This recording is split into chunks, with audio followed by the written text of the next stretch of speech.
Assalamualaikum, Salam Om Swastiastu, Namo Buddhaya, salam kebajikan dan salam sejahtera untuk kita semua. Kembali lagi bersama saya Mata Kiri. Di tengah hiruk pikuk politik Indonesia muncul seorang tokoh yang seolah terlahir untuk membawa angin segar dalam dunia yang biasanya penuh dengan keseriusan. Namanya Bahlil Lahadalia, sang politisi yang ingin tampil berbeda. Di jagat politik Indonesia, Bahlil Lahadalia bukan nama yang asing. Dikenal sebagai ketua partai Newbie yang sedang mencuri perhatian. Bahlil tampaknya memutuskan bahwa sok asik adalah strategi terbaik untuk menjadi pusat perhatian.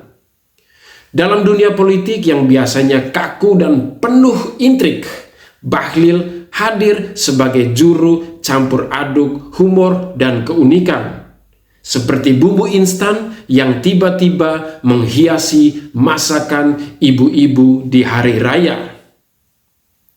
Sebelum kita masuk ke dalam dunia sok asik Bahlil, mari kita berbicara sejenak tentang artinya sok asik. Sok asik adalah istilah yang sering digunakan untuk menggambarkan seseorang yang berusaha keras untuk terlihat keren, padahal kesan yang ditangkap justru sebaliknya. Nah, jika Anda membayangkan seseorang yang ingin jadi pusat perhatian di tengah kerumunan, Bahlil Lahadalia adalah kandidat ideal untuk peran ini. Sebagai ketua partai baru, Bahlil sepertinya bertekad untuk menciptakan gaya politik yang lebih santai. Mungkin terinspirasi oleh film-film komedi atau acara talk show pagi. Anda mungkin membayangkan Bahlil dengan gaya khasnya, mungkin mengenakan jas dengan sneakers, sambil membagikan selfie dengan konstituen di setiap kesempatan. Bukankah ini sentuhan yang segar di tengah dunia politik yang seringkali dipenuhi dengan keseriusan yang mencekam? Dari slogannya hingga humor politik, salah satu elemen humor yang bisa ditemukan dalam kepemimpinan Bahlil adalah slogan partainya. Slogannya yang ceria dan penuh semangat seringkali terasa seperti brosur wisata yang menawarkan destinasi impian yang tidak pernah ada. Misalnya, slogan seperti politik tanpa drama mungkin terdengar menggiurkan. Tetapi apa jadinya jika partai tersebut akhirnya terjebak dalam drama politik yang sama? Bahlil dengan bijaksana mungkin menganggap humor sebagai alat untuk mengurangi ketegangan dan mempermudah aksesibilitas politik kepada masyarakat.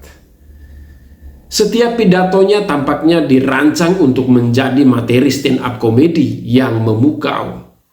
Meskipun beberapa orang mungkin merasa bahwa jokesnya terlalu dipaksakan. Seperti badut yang berusaha terlalu keras untuk membuat anak-anak tertawa. Kepemimpinan Bahlil seringkali mengundang kontroversi, terutama karena gaya sok asiknya yang bisa dianggap agak berlebihan. Misalnya, saat Bahlil melakukan tour politik dengan cara yang mirip dengan acara reality show. Sepertinya ada lebih banyak waktu yang dihabiskan untuk membuat video TikTok ketimbang membahas kebijakan substansial.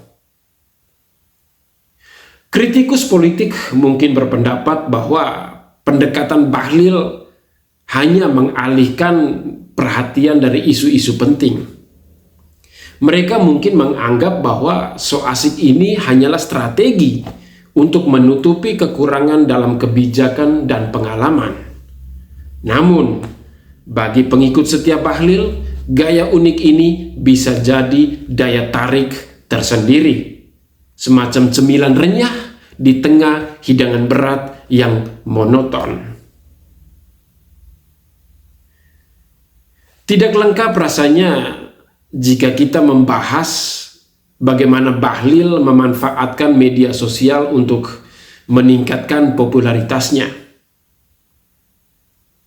Mengelola akun media sosial dengan penuh semangat, Bahlil sepertinya percaya bahwa postingan yang viral adalah tiket emas untuk memenangkan hati rakyat. Seringkali unggahannya berupa meme, video lucu, atau komentar ringan tentang isu-isu terkini yang membuat orang bertanya-tanya apakah Bahlil lebih peduli dengan menjadi influencer ketimbang seorang politisi. Namun, pendekatan ini juga dapat menimbulkan tantangan. Tidak jarang Bahlil mendapatkan komentar sinis atau skeptis dari netizen yang merasa bahwa upayanya untuk menjadi viral justru mengurangi kredibilitasnya. Mungkin ada benarnya bahwa dalam dunia politik, kesan serius dan bijaksana kadang-kadang lebih diutamakan daripada upaya yang terlalu ceria.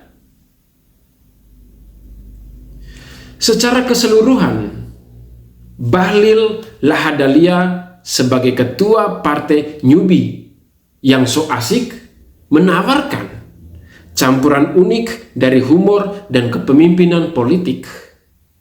Sementara beberapa orang mungkin menganggap gaya ini menyegarkan dan inovatif. Yang lain mungkin melihatnya sebagai usaha yang tidak konsisten atau tidak serius.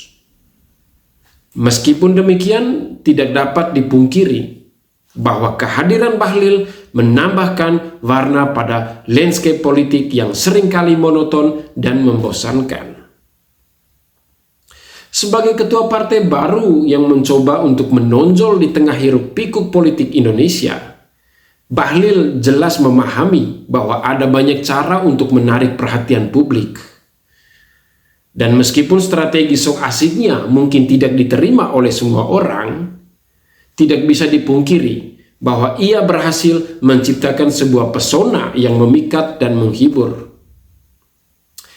Semoga kedepannya Bahlil dapat menemukan keseimbangan antara kesan santai dan tanggung jawab politik yang serius. Karena dalam politik kadang-kadang sok asik harus diimbangi dengan substantivitas. Oke, sampai di sini dulu. Jangan lupa support terus channel ini dengan cara like, comment, share, dan subscribe agar terus mendapatkan berbagai informasi menarik yang tentunya informasi terbaru dan anti hoax. Akhir kata, saya Mata Kiri pamit undur diri. Salam hormat, salam NKRI harga mati. Wassalam.